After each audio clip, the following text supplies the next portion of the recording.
Alrighty, good morning. Around 8:30. I slept pretty good last night, but I can tell, thankfully, above the.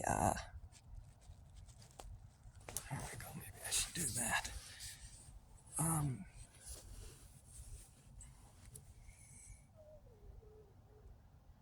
oh, doggy, doggy. Um, well, the mattress. Uh, things stayed dry. However, because the foam padding underneath the mattress got soaked, um, I can feel the cold. So I woke up a couple times. Not extremely cold, but I can feel the cold coming up through. I mean, I even feel it now, coming up through my legs and my butt or my back if I'm laying down, my head.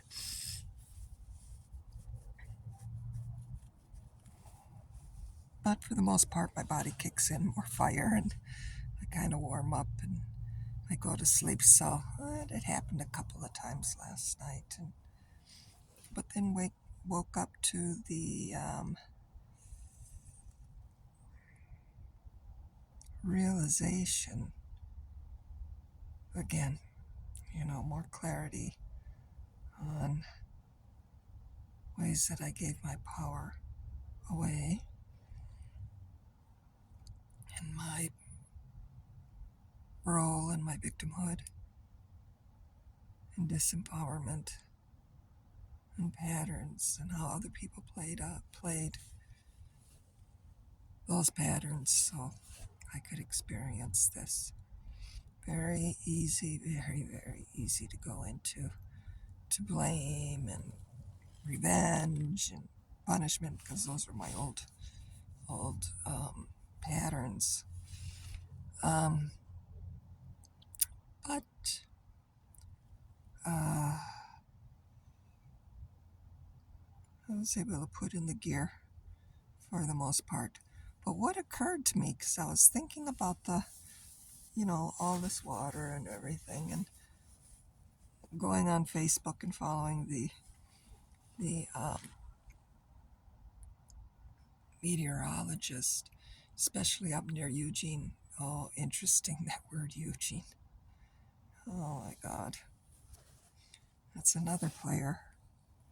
Everything's just frozen up there and breaking.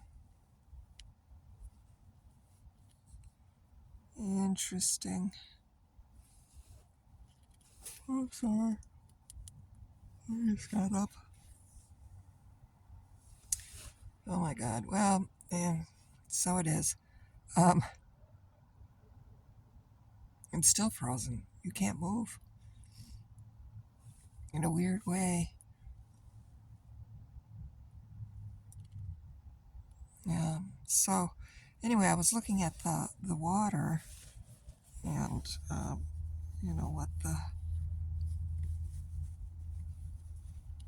just kind of like trying to get the understanding of why,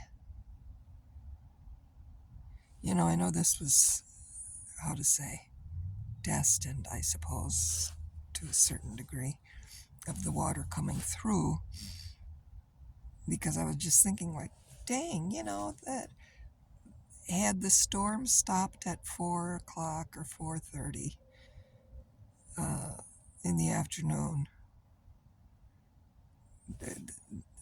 it wouldn't have breached the protection. The water wouldn't have breached the protection.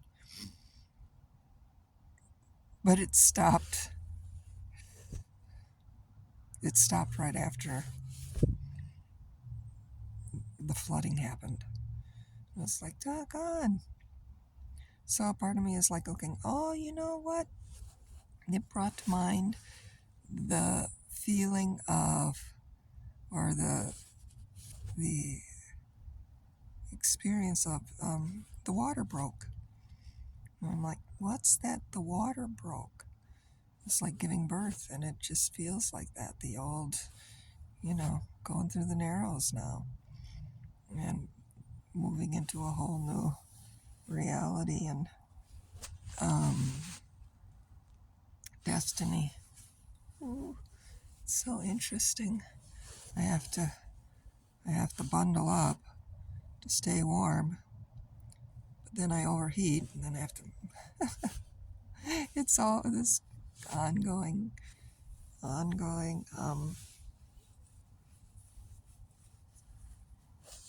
adapting. Anyway, so what came to mind was the breaking of the water, and kind of like I'm that might be what's going on here. Um, and as I'm being birthed into the new chapter, the new epic, say chapter right now, the next chapter of life for me.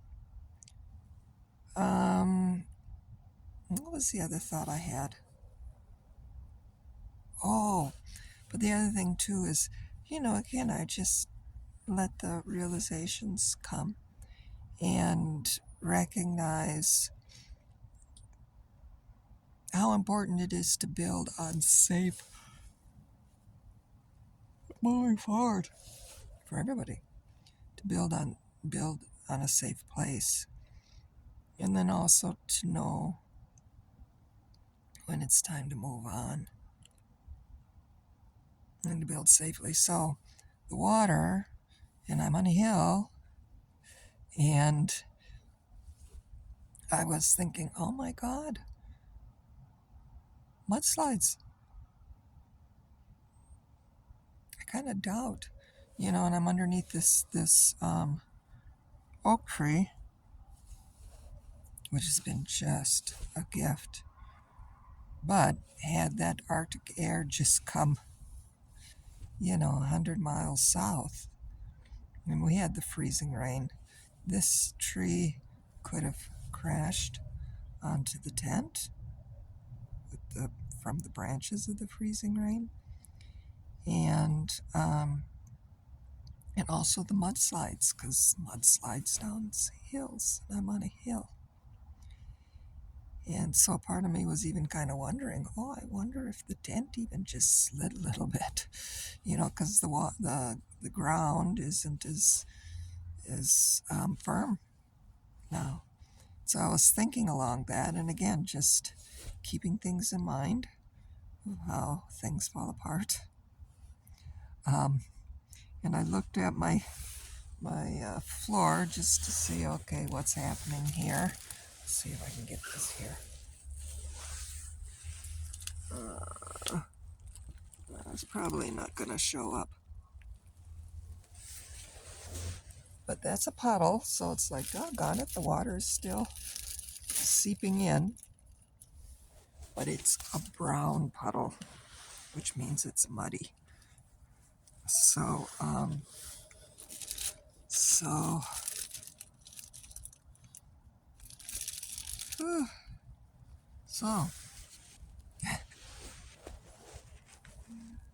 well, welcome. Welcome. It's a new day, learning lessons, and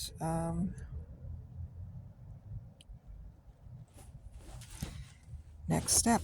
I was happy to hear Dr. Baravi's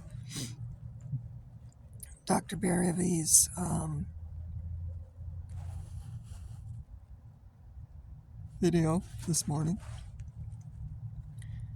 on what it takes to make social change. And you only need 3.5% of the population. It's always been said a small minority are the ones who will make the change. Create, what was that, Margaret Mead? Creates change. And then she said mushrooms, which is true, the mycelium networks underneath that you don't see. And And the mushroom is, again, just a microscopic, small fruiting of what goes on through the mycelium networks, which I have always known. I shouldn't say always known, but especially after reading Paul Stamets' Mycelium book, when I understood that this goes on for square miles and miles and hundreds of miles. And then the fruit bodies will come up sometimes. But the mycelia that it's connected with covers many square miles. And so she was saying like that too, is each one of us in our own individual, which is local again. So with the network, with mine, you know, um, campaigning for Marianne Williamson, and and introducing her to others now, and sharing that, getting that energy going, and that's just one, but also two local. Keeping in mind the importance of growing our own food locally.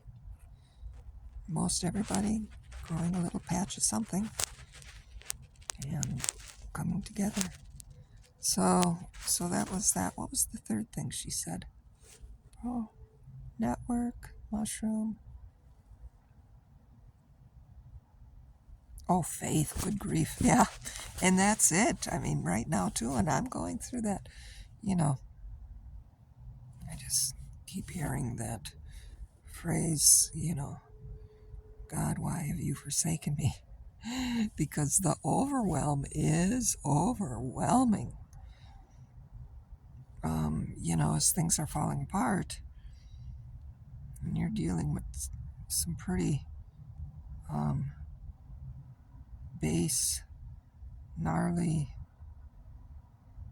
forces, death forces.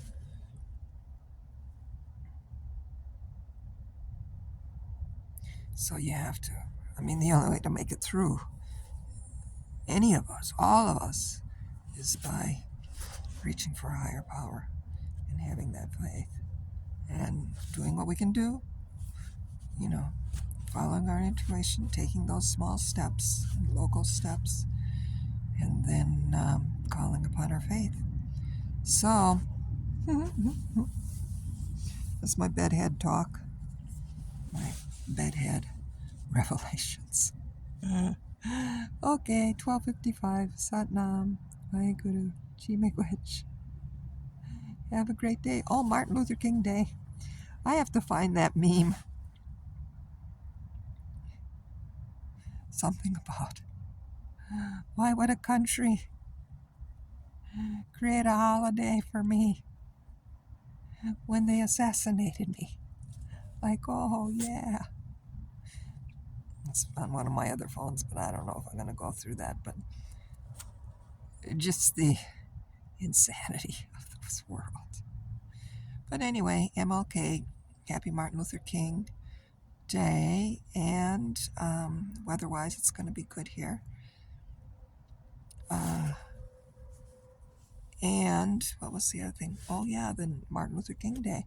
Remember in 1994, I was in Los Angeles, in Woodland Hills, or Agoura Hills, when that big earthquake in LA happened. I was there, and I remember that. That was Martin Luther King Day at 4 or something in the morning. And that was an experience, too. 1994. How about that? When the earth shook, broke a lot of structures as well. But I was safe. I made it through okay. So, anyway, once again, Satnam Vaheguru Chi-miigwech.